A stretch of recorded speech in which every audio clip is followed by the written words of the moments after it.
है कि हिंदुस्तान में भोपाल गैस कांड एक बड़ा हादसा हुआ जिसमें 25,000 से ज़्यादा लोग मारे गए, लेकिन एक और तरह से लोग मारे जा रहे हैं और बीमार हो रहे हैं जिसके बारे में किसी की नज़र नहीं पड़ती, और वो है जो ये अनैतिक जो ड्रग ट्रायल्स होते हैं, जो लोगों के ऊपर दवाओं की जांच की जाती है और इससे हज़ारों लोगों की जानें हर साल जा रही हैं, लेकिन इसके ऊपर कोई ध्यान नहीं देता क्योंकि ये सब गुपचुप होता है, दूर दराज के गाँव में होता है, गरीब लोगों के बीच में होता है, अशिक्षित लोगों के बीच में होता है और उन्हीं के बच्चे, उन्हीं के घर के लोग मारे जाते हैं। तो ये बड़ी अच्छी बात है कि ये एक ऐसी बात जिसमें दुनिया भर के तमाम जो सबसे ताकतवर दवा कंपनियां हैं, फार्मास्यूटिकल कॉरपोरेशंस हैं, उन्होंने इस देश के लोगों को समझ रखा है कि इनके जान की कोई कीमत नहीं।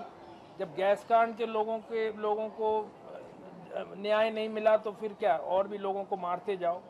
और इस तरह से ये जो मौत का सिलसिला जारी है, ये जो अत्याचार जारी है, उसके बारे में उन्होंने ये जो फिल्म बताई है, उससे हमें लगता है कि लोगों में चेतना आएगी, लोग जागेंगे और समझेंगे कि हर एक कोई जो सफ़ेद कोट पहना हुआ है, हर एक कोई जो अपने को डॉक्टर कहता है, उसके ऊपर हम ऐसे सीधे ही बिल्कुल भरोसा नहीं कर सकते हैं, क्योंकि हमारे जान, हमारी सेहत के दुश्मन बहुत हैं। सर, जैसे कि आप ये भोपाल के बारे में बताया जा रहा है कि भोपाल की कोई गांव है, मध्य प्रदेश का कोई गांव है, वहाँ पे इस तरह का ट्रैजिक हो रहा है, और कौन सी कंपनी, इंडिया की कंपनी है जो अनएथिकल ड्रग्स कर रहे हैं, उनका नाम लीजिए आप। अन्य दुनिया की जितनी बड़ी कंपनियां हैं, दवा की कंपनियां, चाहे वो फाइजर हो, ग्लैक्सो स्मिथ क्लाइन हो, मर्क हो, सैनोफी एवेंटिस हो, एस्ट्राजेनेका हो, ये सारे की सारी कंपनियां बिल्कुल लाचार लोगों के ऊपर उनकी लाचारी का, उनके मजबूरी का फ़ायदा उठाकर जानबूझकर उन पर ऐसी दवाओं की जांच करते हैं जिनके बारे में मालूम है कि इन दवाओं के असर गलत हो सकते हैं, जिनके बारे में मालूम है कि इन दवाओं से लोगों की, बच्चों की जानें जा सकती हैं, उनके ऊपर ये दुनिया की तमाम बड़ी बड़ी कंपनियां ये ट्रायल करते हैं, उनकी जानें लेते हैं, उनके सेहत के साथ खिलवाड़ करते हैं। क्या इसमें शिवराज सिंह चौहान जी का भी रोल है? क्या वहाँ के गवर्नमेंट का भी रोल है भ्रष्टाचार के रोल?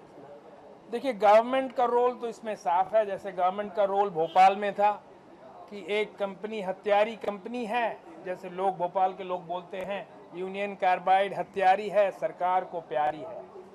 तो अक्सर जो कंपनियों के द्वारा जो अपराध किए जाते हैं वो इसीलिए सफल होते हैं क्योंकि या तो सरकार की उसमें मिलीभगत होती है या सरकार की निगरानी कमज़ोर होती है। अब जैसे दवाओं के ऊपर जो अनएथिकल ट्रायल होते हैं, उसके ऊपर तो निगरानी इतनी कमज़ोर है कि मैं बता नहीं सकता हूँ। भोपाल में गैस पीड़ितों के ऊपर बहुत सारे ट्रायल्स हुए, उसमें से सिर्फ 13 का पता चला। उन 13 में से सिर्फ 3 के बारे में drug controller general of India को मालूम है। बाकी सारे ट्रायल्स के बारे में, बाकी सारे जो मौतें हुई, बीमार हुए लोग, उसके बारे में जानकारी तक नहीं है। और जब यहाँ ये गौरतलब बात है कि जब हम लोग इन कंपनियों के बारे में जानकारी लेने गए, जब हम इन ड्रग ट्रायल्स के बारे में डीसीजीआई के दफ्तर में गए, तो वहाँ पर हमें मना करने वाले कौन थे, हमसे बहस करने वाले कौन थे? इन बड़ी बड़ी कंपनियों के वकील, मर्क के वकील, फाइजर के वकील, वो हमें पूछ रहे हैं कि आपको ये दस्तावेज क्यों दिए जाए। तो सवाल है कि बगैर सरकारी मदद के, बगैर सरकार के तरफ से निगरानी में गफलत के, ये जो हत्याएं जो हर रोज़ हो रहा है, ड्रग ट्रायल से जो भी अन्याय हो रहा है, वो हो नहीं सकता है। तो जाहिर है कि सरकार और कंपनी मिली हुई है। हम आपकी आवाज़ सरकार तक देंगे। मैम, क्या बताना चाहेंगे इस फिल्म को लेके? डेब्यू है, कितने तैयार है आप इस फिल्म के लिए? तैयार तो अब तो हो गया फिर। मतलब कितने आप मैं ऑब्वियसली बहुत नर्वस थी बिकॉज ये मेरा फर्स्ट फिल्म है, उसके ऊपर से इतनी इम्पोर्टेंट टॉपिक है। आई मीन इसके बारे में मुझे पहले से पता ही नहीं था, and then suddenly I knew about this topic. So बहुत ही ज़्यादा नर्वस थी, बट आई होप कि सबको अच्छा लगे बिकॉज हम लोगों ने बहुत ही काम किया है and it's very important for everyone to know. कैसा रहा जब आपने फर्स्ट टाइम स्क्रिप्ट पढ़ा, तो आपको लगा कि इस तरह की फिल्म करनी चाहिए क्योंकि ये वेरी सोशल इशू है? Yeah. तो आपको लगा कि हर कोई एक्टर जो रहता है फर्स्ट टाइम डेब्यू होता है, रोमांस करना चाहता है, लव स्टोरी करना चाहता है, आपने डायरेक्टली सोशल फिल्म? हाँ, बट देन बिकॉज जब ये स्क्रिप्ट आई मेरे पास, आई डेंट थिंक कि ये फिल्म है, क्योंकि इतनी सीरियस टॉपिक मैं तो डर गई पढ़ के। पर उसके बाद उन्होंने कहा कि मेरा जो रोल है, और ये बहुत ही वैरायटी है, जैसे आपने ट्रेलर में देखा, उसमें बहुत कुछ हो रहा है, तो मेरा रोल भी like from glam to social issues में इन्वॉल्व होती है, तो it was a great debut for me, तो इसीलिए।